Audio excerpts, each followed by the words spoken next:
샬롬. 2월 24일 수요일 아침 예배 자리에 나오신 우리 성도님들 한 분 한 분을 주님의 이름으로 환영하고 귀하신 주님의 이름으로 축복합니다. 기도하시겠습니다. 하나님 감사합니다. 오늘도 새날을 저희들이 허락하시고 호흡할 수 있는 생명 주심으로 주 앞에 나와 주께 예배할 수 있는, 또 주님의 말씀을 들을 수 있는 건강과 또 은혜를 우리들에게 허락하시니 하나님 감사합니다. 오늘도 우리의 삶이 신령과 진정으로 예배하는 예배자의 삶이 되게 하시고 거룩하신 하나님 앞에 두렵고 떨림으로 우리에게 주신 시간과 우리에게 주신 물질과 우리에게 주신 열정과 그 에너지를 가지고 하나님께 영광 돌리며 하나님의 기쁨이 될 수 있는 우리 한 분 한 분 될 수 있도록 예배에 나온 우리 성도님들 주님 주장하여 주시고 인도하여 주시옵소서. 오늘도 하나님의 말씀을 들을 때 성령님 우리의 마음 문이 열리게 하시며 하나님의 말씀을 아멘으로 받고 믿음으로 실천할 수 있는 우리 모두가 되기를 간절히 소원하며 이 모든 말씀을 우리를 권해주신 예수님의 이름으로 감사하며 기도드렸습니다. 아멘. 오늘 하나님의 말씀 마태복음 17장 1절에서 13절까지입니다. 제가 갖고 있는 신약성경 28페이지 마태복음 17장 1절에서 13절 같이 합독하도록 하겠습니다. 엿새 후에 예수께서 베드로와 야고보와 그 형제 요한을 데리시고 따로 높은 산에 올라가셨더니 그들 앞에서 변형되사 그 얼굴이 해같이 빛나며 옷이 빛과 같이 희어졌더라. 그때 모세와 엘리야가 예수와 더불어 말하는 것이 그들에게 보이거늘 베드로가 예수께 여쭈어 이르되 주여 우리가 여기 있는 것이 좋사오니 만일 주께서 원하시면 내가 여기서 초막셋을 짓되 하나는 주님을 위하여 하나는 모세를 위하여 하나는 엘리야를 위하여 하리이다. 말할 때 호련히 빛난 구름이 그들을 덮으며 구름 속에서 소리가 나서 이르시되 이는 내 사랑하는 아들이요 내 기뻐하는 자니 너희는 그의 말을 들으라 하시는지라. 제자들이 듣고 엎드려 심히 두려워하니 예수께서 나와 그들에게 손을 대시며 이르시되 일어나라 두려워하지 말라 하시니 제자들이 눈을 들고 보매 오직 예수 외에는 아무도 보이지 아니하더라. 그들이 산에서 내려올 때 예수께서 명하여 이르시되 인자가 죽은 자 가운데서 살아나기 전에는 본 것을 아무에게도 이르지 말라 하시니 제자들이 물어 이르되 그러면 어찌하여 서기관들이 엘리야가 먼저 와야 하리라 하나이까? 예수께서 대답하여 이르시되 엘리야가 과연 먼저 와서 모든 일을 회복하리라. 내가 너에게 말하노니 엘리야가 이미 왔을 때 사람들이 알지 못하고 임으로 대우하였도다. 인자도 이와 같이 그들에게 고난을 받으리라 하시니 그제서야 제자들이 예수께서 말씀하신 것이 침례 요한인 줄을 깨달으니라. 아멘. 마태복음 17장은 예수님이 변화산에서 말씀하시는 내용입니다. 모세와 엘리야라고 하는 두 사람이 예수님과 함께 나타나고 있는 장면이 오늘 저희가 읽은 본문입니다. 모세와 엘리야는 구약의 가장 마지막 말씀인 말라기 4장 4절에 보면 너희는 내가 호렙에서 온 이스라엘을 위하여 내 종 모세에게 명령한 법 곧 율례와 법도를 기억하라. 호렙산에서 이스라엘 백성이 모세의 빛나는 얼굴을 보고서 느꼈던 공포와 예수님의 제자들이 변화산에서 해처럼 빛나는 얼굴을 보고 느낀 기쁨을 대조해 볼 수 있습니다. 모세의 제자들은 가까이 다가가기를 싫어했지만 예수님의 제자들은 가까이 다가가는 것을 매우 기뻐했습니다. 이것은 율법이 주는 공포와 복음이 주는 은혜의 차이를 상징합니다. 그것을 나타내주고 있습니다. 우리 1절을 함께 보십니다. 엿새 후에 예수께서 베드로와 야고보와 그 형제 요한을 데리시고 따로 높은 산에 올라가셨더니 6일 후라는 시작으로 오늘 본문이 시작합니다. 바로 전장인 16장의 21절 28절에 기록된 예수님의 십자가 순환에 대한 첫 번째 예고가 있었던 때로부터 엿새 후 6일 후를 가리키는 그 시간적인 개념이 바로 엿새 후라는 것입니다. 공개적으로 예수님이 십자가의 순환을 예고하신 후에 세 사람의 제자 베드로와 야고보와 요한을 따로 선택하셔서 변화산으로 데리고 가십니다. 왜 12제자 중에서 3명만 영광스러운 광경을 보게 하시기에 선택하셨을까라는 질문을 우리가 해볼 수 있습니다. 분명한 사실은 이들 세 사람은 다른 제자들과 달리 어떤 이유가 있었기 때문에 주님이 베드로와 야고보와 요한을 데리고 변화산에 가셨다는 것입니다. 어떤 이유일까요? 주님이 차별해서 이 세 사람만 데려갔다라고 생각하기에는 우리 주님의 성품과 또 주님의 인격이 그런 분이 아니라는 것을 우리가 알 수 있습니다. 분명한 사실은 베드로와 야고보와 요한을 향해서 주님께서 이들에게 특별한 사명을 주셨다라는 것을 우리가 한번 생각해 볼 수 있습니다. 베드로를 한번 생각해 봅시다. 베드로, 제자들의 대표 주자로 수제자입니다. 예수님의 승천 후에 초대교회를 이끌어갈 책임이 베드로에게 그런 특별한 사명을 주셨습니다. 베드로를 택한 이유는 그 이유일 것이라고 생각할 수 있습니다. 야고보, 사도들 가운데 첫 번째 순교 사명이 주어진 사도행전 12장 2절에 보면 첫 번째 순교자, 바로 사도들 중에 첫 번째 순교자가 야고보입니다. 이 야고보를 향해서 주님이 준비시켜 주시는 그런 특별한 사명을 위해서 이 야고보를 데리고 갔을 거라는 겁니다. 요한은 마지막까지 남아서 가장 오래 삼았지만 예수 그리스도의 계시를 전해야 될 그 사명, 바로 요한 1서, 2서, 3서와 그리고 요한복음과 요한계시록을 기록한 마지막 사도입니다.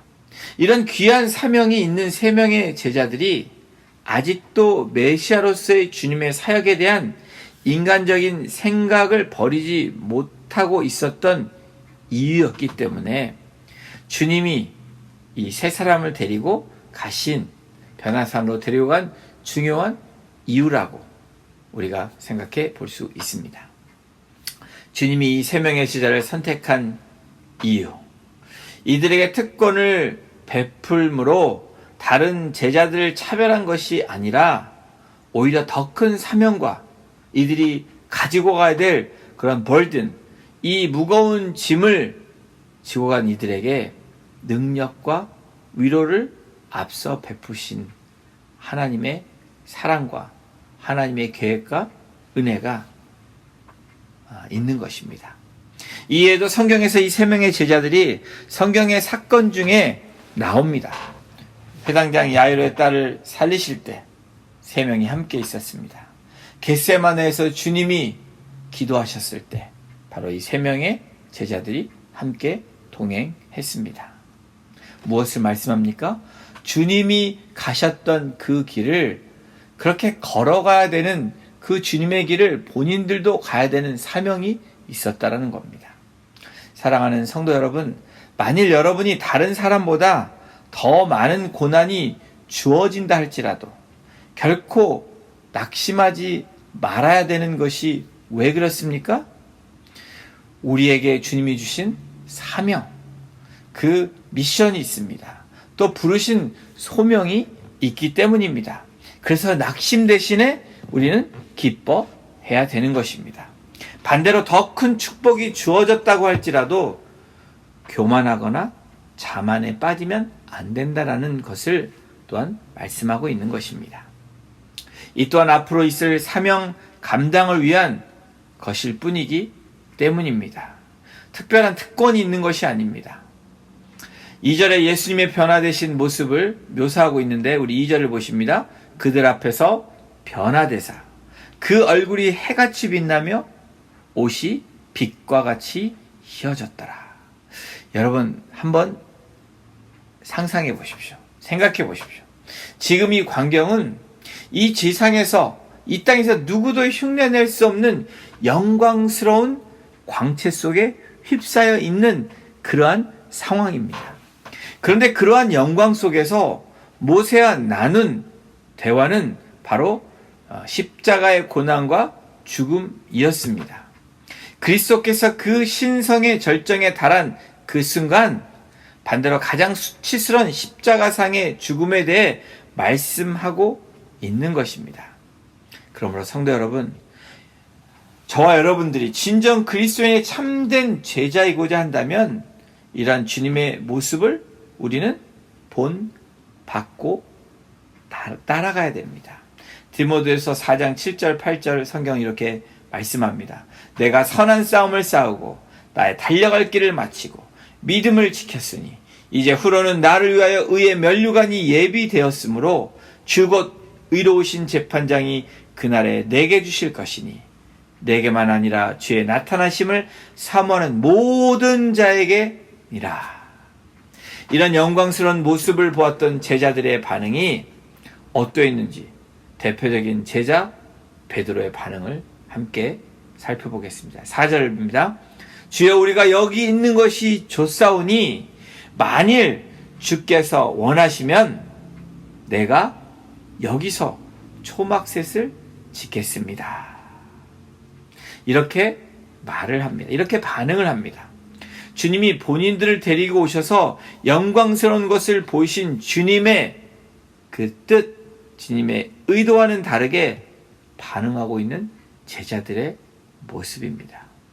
메시아의 사명을 이해시키고 장차 그들에게 맡기실 사명을 위한 감당을 위해서 이러한 이적들, 이러한 놀라운 영광들을 보이신 주님의 의도를, 주님의 뜻을 철저하게 잘못 생각하고 망각하고 있는 모습들입니다.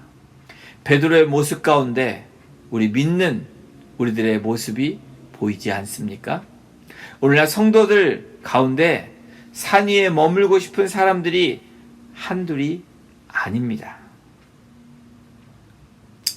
성도 여러분, 우리가 성도라면, 주님의 제자라면, 사명받은 하나님의 사람들이라면 컴포트존에 있는 것이 아니라 여기가 좋사오니 라고 그냥 거기서 머물러 있는 것이 아니라 죄와 사망으로 가득 찬 세상으로 나아가 빛과 소금의 역할을 감당해야 한다라고 주님이 말씀하고 계시는 것입니다.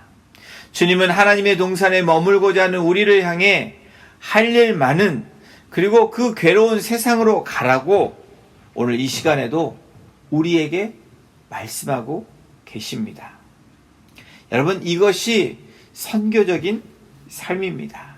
주님이 높고 높은 그 보좌, 영광스러운 것을 버리시고 이 땅 가운데 성육신하여 내려오신 이 사건이 바로 우리에게 그 example이 되시기 위함일 뿐 아니라 세상을 향해서 나아가는 하나님의 사랑과 하나님의 은혜가 바로 우리의 삶이 그렇게 되기를 말씀하고 계시는 것입니다. 요한복음 20장 21절에 예수께서 또 가라사대 너에게 평강이 있을지어다. 아버지께서 나를 보내신 것 같이 나도 너희를 보내노라. 모세와 엘리야에 이어서 이번에는 하나님이 친히 예수님에 대해 증언하고 계십니다. 하나님은 예수님에 대해 5절에 이는 내 사랑하는 아들이요 내 기뻐하는 자니 너희는 그의 말을 들으라 라고 말씀하십니다. 하나님의 음성을 들은 제자들은 크게 두려워하고 땅에 엎드립니다. 그러한 제자들을 보신 우리 주님께서 어떻게 하십니까? 그들에게 손을 대시며 두려워하지 말라 라고 말씀하십니다. 신명기 18장 15절에 모세의 말을 떠올리게 하는 말씀입니다. 내 하나님 여호와께서 너희 가운데 나와 같은 선지자를 일으키시리니 너희는 그의 말을 들을지어다. 하나님의 선포를 직접 들었다면 누구라도 제자들처럼 두려워서 땅에 엎드릴 것입니다. 그러나 그때 두려움보다 더 필요한 것이 있는 것을 오늘 우리에게 말씀해주고 우리에게 증거하고 계십니다. 두려움보다 더 필요한 것이 무엇입니까? 두려울 수 있습니다. 그러나 그 두려움 가운데 더 필요한 것은 하나님의 말씀을 믿음으로 받아들이는 것입니다. 너희는 그의 말을 들으라 라는 하나님의 명령에 따라서 예수님의 말씀을 깊이 묵상하고 예수님의 명령에 순종하며 나아가는 그런 우리의 삶의 태도와 삶의 모습이, 믿음의 모습이 증거되어야 되는 것입니다. 산을 내려오면서 예수님은 제자들에게 당부하십니다. 9절에 어떻게 당부하십니까? 그들이 산에서 내려오실 때에 예수께서 명하여 이르시되 인자가 죽은 자 가운데서 살아나기 전에는 본 것을 아무에게도 이르지 말라 라고 제자들에게 당부하십니다. 그러한 주님의 말씀에 왜 서기관들이 엘리야가 먼저 와야 한다고 말하는지 제자들은 질문합니다. 예수님은 엘리야가 이미 왔지만 사람들이 알지 못하고 그들 마음대로 그를 대했다고 답변하십니다. 또한 예수님 자신도 그와 같은 사람들에게 고난을 받으리라고 순환받고 그 십자가의 고난을 받을 거라고 예언하고 계시는 것입니다. 그제서야 제자들은 예수님이 침례 요한에 대해 말씀하셨다는 것을 깨닫습니다. 철저하게 마태복음은 침례 요한을 보내서 예수님의 길을 준비하시게 하셨습니다. 하나님은 예수님의 탄생에서부터 죽음까지 선지자의 예언을 통해서 많은 것을 알려주셨습니다. 그리고 마침내 예수님을 통해서 예언들을 모두 성취하셨습니다. 광야에서 외치는 자의 소리로 주님이 공생의 시작이 알려졌습니다. 침례 요한이 감옥에서 갇혀 있을 때 주님께서 본격적인 공생의 사역을 시작하십니다. 또한 감옥에 갇히고 목이 잘림으로 예수님의 순환, 그 십자가의 고난을 알리는 그야말로 예수님을 위해 준비된 사람, 바로 침례 요한을 말씀하고 계십니다. 성도 여러분, 믿음은 지식이 아닙니다. 믿음은 지식이 아니라 헌신입니다. 서기관들은 엘리야가 다시 오리라고 예언을 잘 알고 있었지만 예언이 성취될 때에 그것을 받아들일 준비가 되어 있지 않았다라는 겁니다. 서기관들의 모습을 통해서 우리가 배울 수 있는 것, 우리가 깨닫고 우리가 다시 우리의 삶을 돌이키고 다시 집중해야 될 것이 무엇입니까? 믿음으로 이어지지 않는 지식은 헛거에 불과하게 된다는 사실입니다. 여러분, 우리의 믿음은 종교적 지식이나 교양이 아니라 삶을 건 헌신이어야 된다는 것을 말씀하는 것입니다. 하나님의 말씀은 하나도 헛된 것이 없습니다. 치밀한 계획 가운데 오신 분이 바로 우리의 예수님이십니다. 이 세상에서 가장 확실한 사실은 예수님이 우리의 구원자 그리스도 메시아라는 사실입니다. 사랑하는 성도 여러분, 오늘 본문의 놀라운 계시 사건은 세상의 구원을 위한 것임을 분명히 하셨습니다. 또한 오늘 제자들 통해서 변화산에서 하나님의 영광을 나타내시고 보여주신 그 분명한 사실은 제자들을 향해서 또 오늘을 살아가고 있는 우리들에게 사명 받은 받은 자들, 소명이 있는 자들에게 바로 하나님께서 우리에게 주신 사명이 무엇인지, 하나님께서 그 영광을 통해서 또 예수 그리스도의 그 부활의 사건을 통해서 다시 오실 주님을 예비하는 그런 하나님의 제자들로, 또 하나님의 성도들로, 또 하나님의 일꾼들로 우리를 부르신 그 사명이 우리에게 있다라는 것입니다. 그러므로 우리 모든 성도들, 모든 지체들은 하나님이 각양의 은혜와 은사와 축복을 주실 때 이 모든 것들을 안주하지 말아야 되는 것입니다.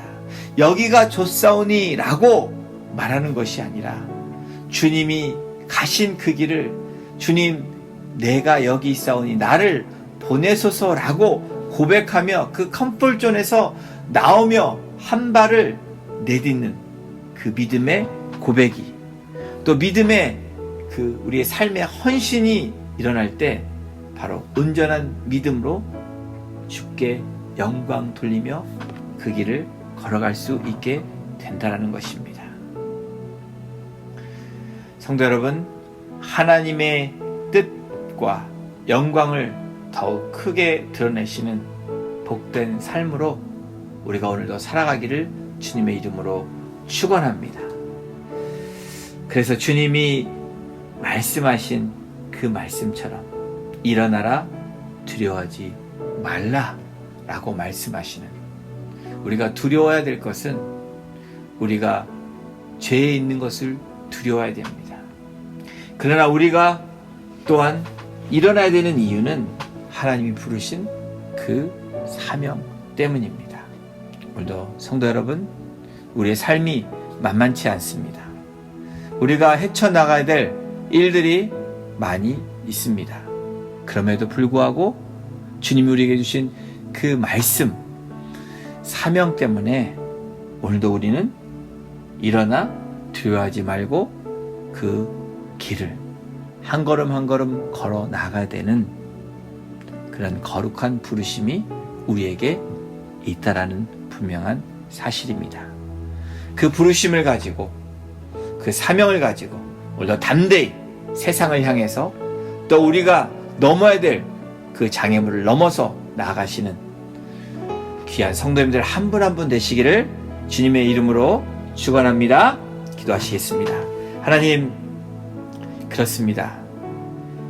믿음으로 이어지지 않는 지식은, 그 배움은 헛거에 불과하다는 것을 다시 한번 고백하며, 주님, 우리의 믿음은 종교적인 지식이나 종교적인 교양이 아니라 주님 앞에 삶을 내어드리는, 삶을 건 헌신이 될 수 있도록 우리를 주장하여 주시고, 침례 요한이 바로 주님을 예비하는 그 예비자로 나아갔던 것처럼 다시 오실 예수 그리스도를 예비하며 광야에서 외치는 자의 소리로 복음을 들고 세상으로 향해 나아갈 수 있는 믿음의 한 사람 한 사람 될 수 있도록 우리 성도님들을 주께서 축복하시고 주님 이름으로 담대히 나아갈 수 있도록 은혜로 믿음의 믿음으로 붙잡아 주심으로 오늘도 감사함으로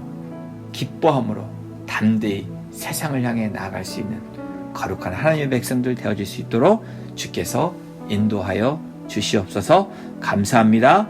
모든 영광 주님 앞에 올려드리며 우리를 구원해 주신 예수 그리스도의 이름으로 감사하며 기도드렸습니다. 아멘.